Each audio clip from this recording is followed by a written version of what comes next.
Hi everyone. Today we are going to discuss the topic of growth regulators. Regulation of plants growth. Okay. What are the metabolisms are helping to grow the plants? Okay. We already discussed. ఏమేం చెప్పుకున్నాం ఒక plant survive అవడానికి main parts గురించి చెప్పుకున్నాం. Root, radical system, stem behind the leaves.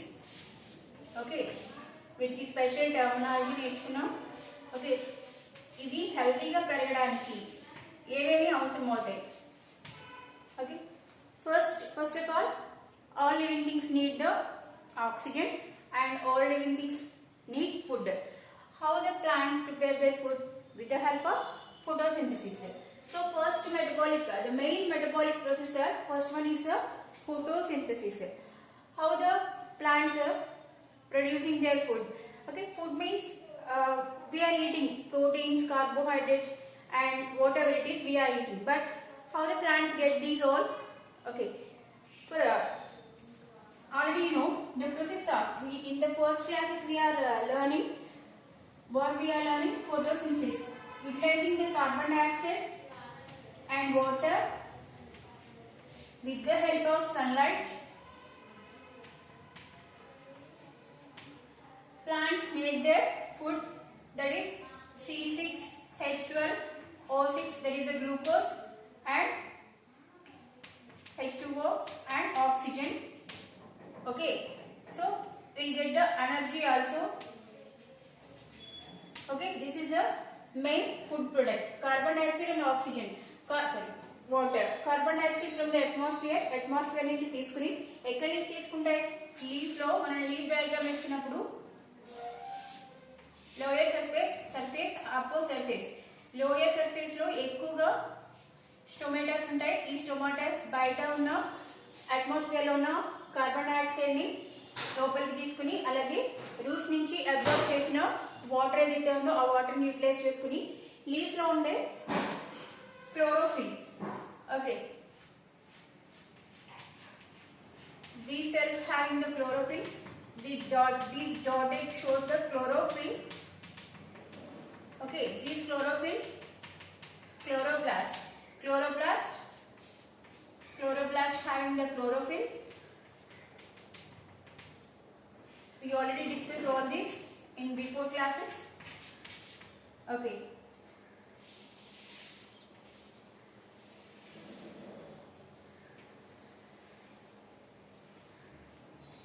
grana,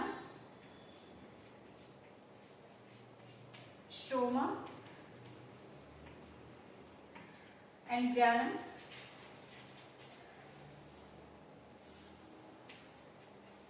Grana having the thylakoids. Okay, these are the bundles of thylakoids. We will call it as a grana.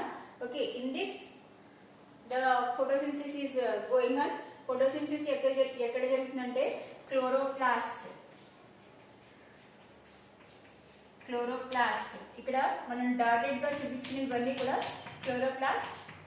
Okay, ఈ chloroplast లో గ్రానంలో thylakoids ఉంటాయి. Okay, thylakoids, each one is thylakoid. Okay, ఈ thylakoids లో ఈ photosynthesis అనేది జరుగుతుంది అని చెప్పుకున్నాం కదా బిఫోర్ క్లాసెస్ లో. సో ఫోటోసింథసిస్ ద్వారా మనకి ఏమి ప్రొడ్యూస్ అవుతాయి? Glucose, oxygen and some energy. Okay, so this is about the photosynthesis. Photosynthesis ద్వారా మెటబాలిక్ ప్రాసెస్ లో 3 మెయిన్ మెటబాలిక్ ప్రాసెస్ లో ఫోటోసింథసిస్ అనేది ఫస్ట్ది. ఓకే, సో ఎందుకు ఇవన్నీ కావాలి అంటే ప్లాంట్ గ్రోత్ కి, ఒక గ్రోత్ బాగా జరిగి హెల్దీగా ఉండడానికి అండ్ హెల్దీ ఫ్రూట్స్ కానీ ఫ్లవర్స్ కానీ ప్రొడ్యూస్ చేయడానికి. అండ్ ఆల్ ప్లాంట్స్, అన్ని ప్లాంట్స్ ఫ్రూట్స్ ని ప్రొడ్యూస్ చేస్తాయంటే కాదు, వాటి మెటబాలిక్ ప్రాసెస్ కంటిన్యూగా జరగాలి అంటే ఈ main regulation of plant growth వీటి మీద డిపెండ్ అయి ఉంటుంది. ఫోటోసింథసిస్ మీద. ఫోటోసింథసిస్ దేని మీద డిపెండ్ అయి ఉంటుంది? సన్లైట్ మీద. Okay, next respiration. ఏం తీసుకుంటే ఉంటాయి ప్లాంట్స్. మనం ఆల్రెడీ చెప్పుకున్నాం కదా, ఇక్కడ స్టొమాటాస్ ఉంటాయి. స్టొమాటా బయట ఉన్న కార్బన్ డైఆక్సైడ్ ని లోపలికి తీసుకుని ఆక్సిజన్ ని బయటికి రిలీజ్ చేస్తాయి. సో ఇది గ్యాసెస్ ఎక్స్చేంజ్, దీని రెస్పిరేషన్. ప్లాంట్ రెస్పిరేషన్ లో కార్బన్ డైఆక్సైడ్ ని లోపలికి తీసి intake of carbon dioxide release the oxygen. So that oxygen we will get respire from the of that oxygen. Okay, respiration lo em jarugutundi, already produce aina photosynthesis lo produce aina glucose that is also called sugar. Okay, sugars and oxygen are breakdown. Okay, respiration lo photosynthesis lo em jarugutundante glucose అనేది produce అవుతుంది. Glucose sugar and oxygen ఈ produce అయిన వీటిని break down చేయడాన్ని respiration అంటారు. Break down and release the energy. వీటిని break చేయడం వల్ల ఎనర్జీ ప్రొడ్యూస్ అవుతుంది. అండ్ ఈ ఎనర్జీ దేనికి ఉపయోగపడుతుంది అంటే build up the new body parts and new growth for the plants. ఈ ఎనర్జీ మెటబాలిక్ ప్రాసెస్ జరగడానికి అండ్ గ్రోత్ కి, ఏదైతే ప్లాంట్ గ్రోత్ ఉందో దాని మీద ఈ రెస్పిరేషన్ అనేది డిపెండ్ అయి ఉంటుంది. ఓకే, ఫస్ట్ వన్ ఫోటోసిన్సిస్ లో ఏర్పడిన గ్లూకోజ్ తో షుగర్ ని అండ్ ఆక్సిజన్ ని బ్రేక్ డౌన్ చేయడం వల్ల ఎనర్జీ అనేది ప్రొడ్యూస్ అవుతుంది. ఆ ఎనర్జీ ప్లాంట్ గ్రోత్ కి అండ్ రెస్పిరేషన్ కి యూజ్ అవుతుంది. Okay, last one is transpiration. Transpiration means మనం ఆల్రెడీ చెప్పుకున్నాం, స్టొమాటా నుంచి కార్బన్ డైఆక్సైడ్ లోపలికి తీసుకుని ఆక్సిజన్ అనేది బయటకు రిలీజ్ అవుతుంది. So and water also evaporation. Water excess water ఏదైతే ఉందో, ప్లాంట్ లో ఉండే ఎక్సెస్ వాటర్ ఏదైతే ఉందో అది ట్రాన్స్పిరేషన్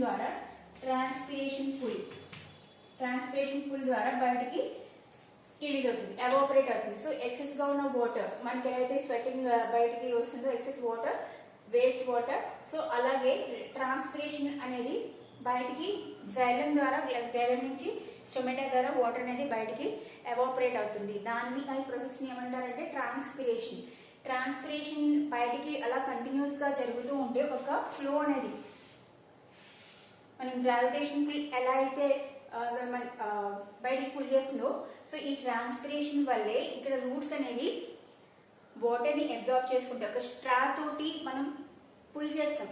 ఓకే, లోపలికి పీలుస్తాం కాబట్టి, లోపలికి లాగుతాం కాబట్టి వాటర్ అనేది what ever it is, drink అవ్వచ్చు, కోకోనట్ వాటర్ అవ్వచ్చు, అది లోపలికి పుల్ అవుతుంది. సో సేమ్ టైప్ ట్రాన్స్పిరేషన్ ద్వారా వాటర్ బయటికి వస్తూ ఉంటే ఆ ఎనర్జీ ఏదైతే ఉందో అది ఏం చేస్తుందంటే కింద నుంచి సాయిల్ నుంచి వాటర్ ని పైకి తీసుకోవడానికి హెల్ప్ అవుతుంది. So that is called transpiration pull. Okay, ఇది గ్రావిటేషనల్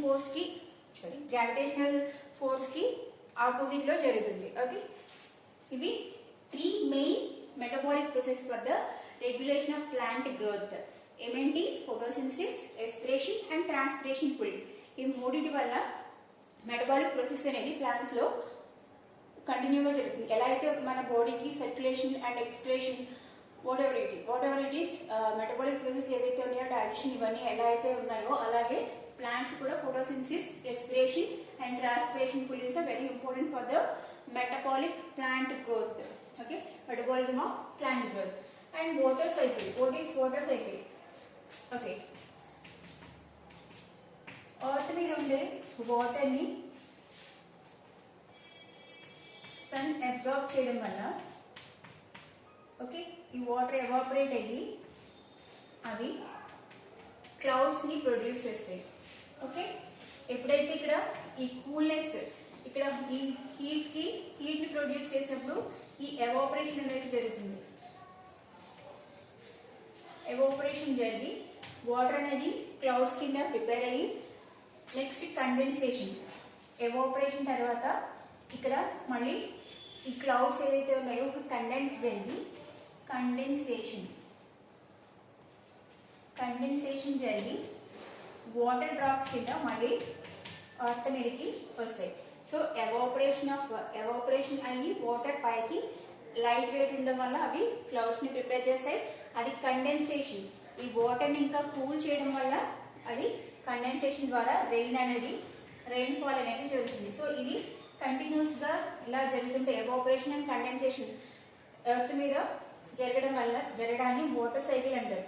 వాటర్ సైకిల్ అంటే ఏంటో మనం ఆల్రెడీ నేర్చుకున్నాం, కానీ ఇది బేసిక్స్ క్లాస్ కాబట్టి అన్ని ఒకసారి కవర్ చేసినాం. వాటర్ సైకిల్ అంటే ఏంటంటే సన్ నుంచి వచ్చిన హీట్ వాటర్ని ఎవాపరేట్ చేసుకుని అది క్లౌడ్స్ కింద ఫామ్ అవుతాయి. ఇక్కడ హీట్ వల్ల క్లౌడ్స్ ఫామ్ అవుతాయి. అవి లైట్ వెయిట్ ఉండడం వల్ల పైకి వెళ్తాయి. ఎక్కడుండే మళ్ళీ పైన సిచ్యువేషన్ ఎలా ఉంటుంది, కూల్ గా ఉంటుంది. మళ్ళీ కూల్ అవ్వడం వల్ల అవి కండెన్సేషన్ జరిగి వాటర్ డ్రాప్స్, రైన్ డ్రాప్స్ కింద మళ్ళీ earth మీద పడుతుంది. So water evaporation and rain, this cycle is going on continuously.